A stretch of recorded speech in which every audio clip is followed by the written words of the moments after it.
میاں اس پرہیز سے فائدہ کیا ہوتا ہے؟ اس پرہیز سے فائدہ کیا ہوتا ہے؟ اصل میں جتنا بھی ترک جلالی کرو گے نا آپ روحانیت بڑھتی ہے، جتنی بھی نوری روحانیت ہے نا یہ بدبودار چیزوں سے نفرت کرتی ہے. اگر آپ بدبودار چیزیں چھوڑ دیتے ہو، دیکھو نبی کریم صلی اللہ علیہ وسلم حدیث ہے، آپ صلی اللہ علیہ وسلم نے فرمایا کہ جو کچا لہسن اور پیاز کھائے وہ ہماری مسجد میں نہ آئے.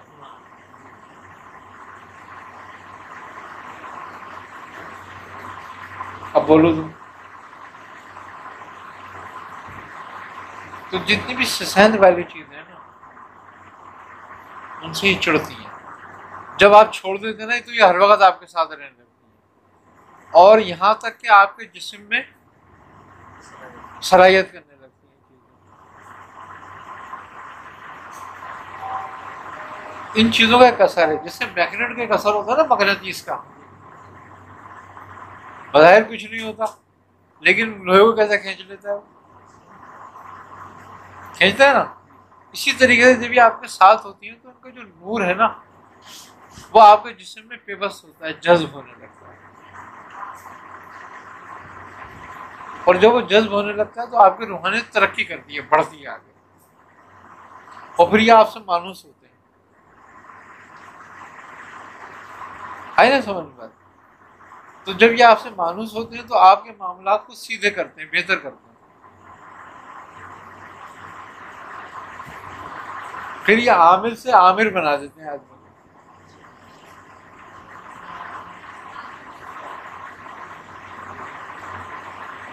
آئی نا سمجھ میں بات؟ اور جب پرہیز نہیں کرتے آپ تو یہ آپ سے بچتے ہیں، پھر شیطان قریب ہوتے ہیں آپ کو. تو جو اسما کے شیاطین ہوتے ہیں یہ ان کو آگے کر دیتے ہیں، خود پیچھے ہو جاتے ہیں. اسموں کے شیاطین بھی ہوتے ہیں؟ ہر اسما اور آیت کے شیاطین ہیں، اور بے شمار شیاطین ہیں. خالی سفلی عمل کی پڑھائی میں شیاطین نہیں آتے. آپ آیت کریمہ پڑھ رہے ہیں، آپ لاہور پڑھ رہے ہیں، لاہور کے جنات اور شیاطین ہیں تابع، جبکہ شیطان تو بھاگتے ہیں نا لاہور سے، تو لیکن اس کا بھی تابع شیاطین ہے، اس کے بھی شیاطین حاضر ہو جاتے ہیں. خیر کے ساتھ ان کی حاضری ہوتی ہے، شر کے ساتھ؟ دونوں باتیں. اگر آپ کا تقویٰ ہے تو خیر کے ساتھ ہے، اور آپ کے پاس تقویٰ نہیں ہے تو شر کے ساتھ ہے. وہ آپ کی طبیعت پہ منحصر ہے. تو یہ بات ہے، اس لیے جو ہے نا بہت زیادہ اس بات کا خیال رکھا جاتا ہے. اس کی کوئی خاص فہرست ہے ترک جلالی اور جمالی کی؟ پسند والی چیز ہے بس، جیسے کہ گوشت ہیں، اگر گوشت ہم سارے چھوڑ دیں تو زیادہ بہتر ہوتا ہے اور روحانیت ترقی کرتی ہے. لیکن یہ ہے کہ ایسے گوشت کہ جس میں زیادہ رسائن نہیں ہو. محی الدین ابن عربی رحمۃ اللہ علیہ فرماتے ہیں کہ سب میں اچھا گوشت پرندوں کا ہے، لیکن پرندوں کو گوشت کہاں ملے گا علاوہ ایک مرغی کے؟ دوسرا بکرے کا. آپ فرماتے ہیں کہ اگر گوشت کھانا ہے عامل کو تو خود اپنے ہاتھ سے ذبح کرے اور وہ گوشت کھائے.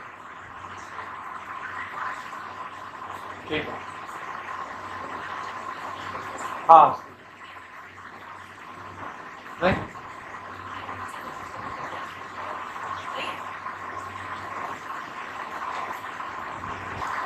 تو اس بکرے کا جو گوشت ہے نا آپ فرماتے ہیں کہ اپنے ہاتھ سے ذبح کر کے کاٹ دیں.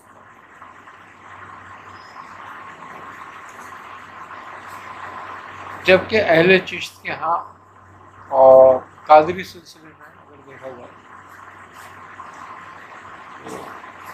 سب چیزوں کی ممانعت. وہ کہتے ہیں کہ جب تک کہ آدمی اپنی منزل پوری نہ کر لے جب تک ترک حیوانات میں رہے، جب تک اس کو یعنی کہ منزل پورے کرنے سے مراد و کشود ہے جب تک اس کا کشود نہ ہو جائے جب تک وہ ترک میں رہے. اب وہ 20 سال میں ہو، وہ 40 سال میں ہو، وہ 30 سال میں ہو، وہ 15 سال میں ہو، وہ 10 سال میں ہو، وہ 10 منٹ میں ہو، اس سے مطلب ہے.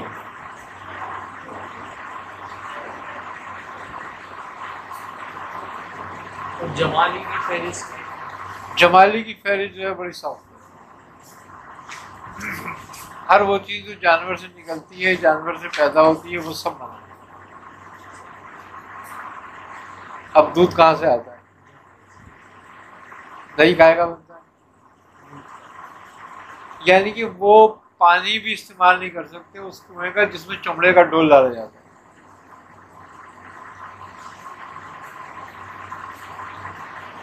اس کے علاوہ جو اشیاء پھل فروٹ وغیرہ اشیاء پھل فروٹ وہ استعمال ہو سکتا ہے جس میں چھلکا ہے، اس میں اور جس میں چھلکا نہیں ہے ڈائریکٹ کھایا جاتا ہے اس کو استعمال نہیں کر سکتے کیونکہ اس میں مکھی بیٹھتی ہے. ڈرائی فروٹ بھی وہ استعمال کریں گے جو چھلکے کے اندر ہو، کھلا نہیں.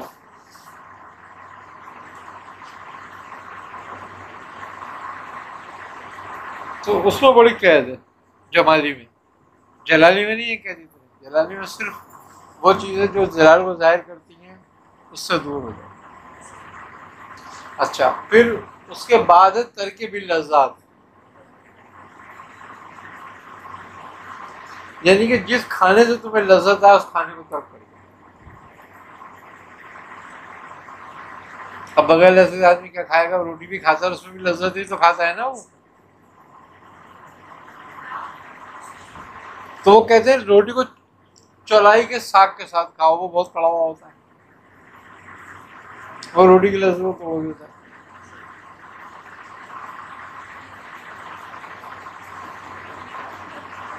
تو یہ اس سے زیادہ خطرناک ہے. کیا ہوا؟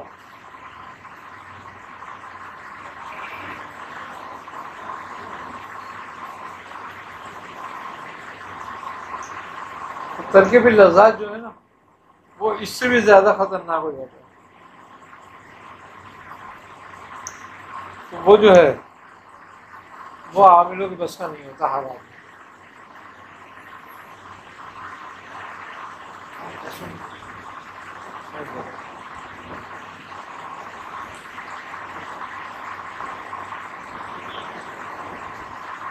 ہاں ہاں ہے نا اللہ کی. ہاں اچھا ٹھیک ہے.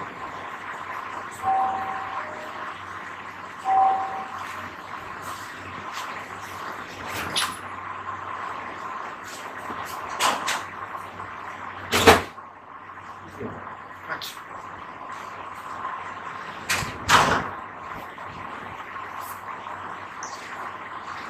تو وہ جو ہے نا ترکیب لذات جو ہے نا وہ بڑا مسئلہ بنتا ہے. اور جمالی تو بہتر ہے کہ آدمی جلالی میں رہے تو یہ آسان سہل ہے. اس میں یہ ہے کہ آپ دالیں ساری استعمال کر سکتے ہو، آپ سبزی ساری استعمال کر سکتے ہو مولی کو چھوڑ کے.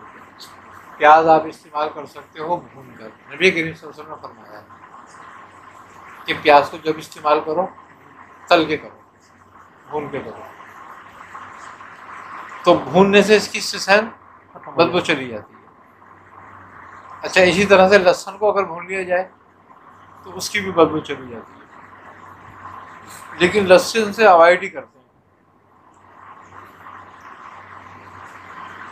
تو اس لیے جو ہے نا پرہیز کا بڑا فائدہ ہے عملیات میں، خاص طور پر روحانیات میں. اچھا، یہ پرہیز مزے کی بات یہ ہے کہ خالی نوری روحانیت کے لیے نہیں ہے. جو سفلی کی روحانیت ہے وہ اس پر بھی پرہیز کرتے ہیں. یہ کام کرنے والے بھی پرہیز کرتے ہیں. اچھا، مزے کی بات یہ ہے کہ سفلی میں سب سے بڑی ممانعت پتہ ہے کائی کی ہے؟ شراب پینے.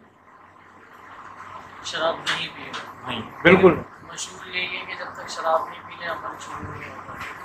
یہی تو جاہلوں کا کام ہے، جبکہ اس میں سب سے پہلے ممانعت اس چیز کی جاتی ہے۔ دو چیزوں کی سب سے زیادہ ممانعت ہے اس کام میں، ایک شراب کی اور ایک عورت کی، یعنی کہ اپنی بیوی سے بھی دور ہے۔ اور یہی دو چیزیں زیادہ مشہور ہیں۔ یہی دو چیزیں سے زیادہ مشہور ہیں، اس بات کے لیے بدنام ہے یہ۔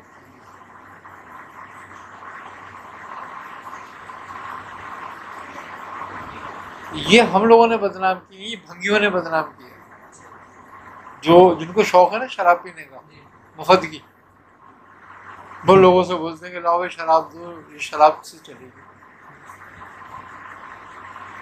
جبکہ شراب کا اور عورت کا کوئی کانسیپٹ ہی سفلی میں نہیں ہے۔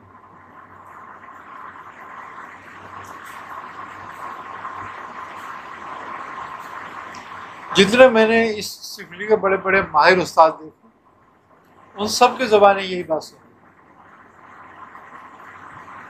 وہ اپنے بیوی بچوں سے دور رہتے تھے اور وہ شراب سے دور رہتے تھے۔ یہ والا دونوں ہی لے لو، دونوں ہی لے لو، اب جو ان سے رکھنا ہوگا رکھ لو۔ تو وہ سب یہی کہتے تھے کہ جو اس سے دور رہے گا وہ کامیاب ہے۔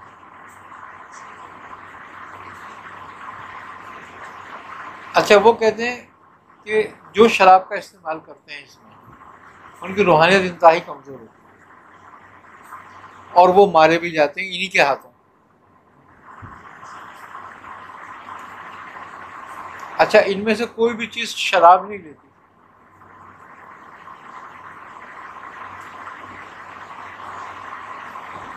سب سے زیادہ مشہور کالی ہے شراب لینا، کہ کالی کے جو عامل ہوتے ہیں وہ سب سے زیادہ شراب لیتے ہیں، یہ لیتی نہیں شراب، جھوٹ مشہور ہے، یہ صرف خون لیتی ہے۔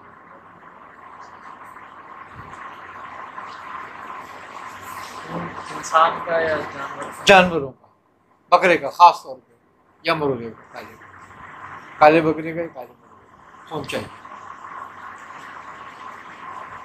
کتنے ہی عامل مارے ہیں اس نے اسی بات پر خالی کہ انہوں نے شراب رکھی، خون نہیں تھا،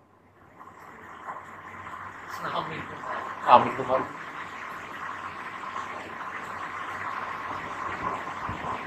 تو ہمارے یہاں کونسل بہت ساری چیزوں میں بہت غلط ہے۔ ابھی ان چیزوں کے بھی کوئی استاد موجود نہیں ہے۔ ہاں، وہ یہ کہتے تھے، استاد لوگ کہتے تھے کہ اس کی کلی بھی نہیں کرنا، زبان چکے بھی نہیں دیکھنا اس کو کہ یہ کیسی ہے، تو تم طاقتور رہو گے، یہ تمہارے آگے کمزور نہیں ہے، اور تم نے اس کو چکھا یہ طاقتور ہو جائیں گے، تم کمزور ہو جائے گے۔ وہ کہتے تھے کہ ہر آدمی اپنے مذہب سے پکا ہے، جو اپنے مذہب کے نعموں کو قبول کرتا ہے اور اس پہ قائم رہتا ہے وہ پکا ہے، پھر اس پر وہ طاقتور ہے اس کی وجہ سے، اور جو چھوڑ دیتا ہے وہ کمزور ہو جاتا ہے اور اس پہ پھر کوئی بھی حاوی آ جاتا ہے۔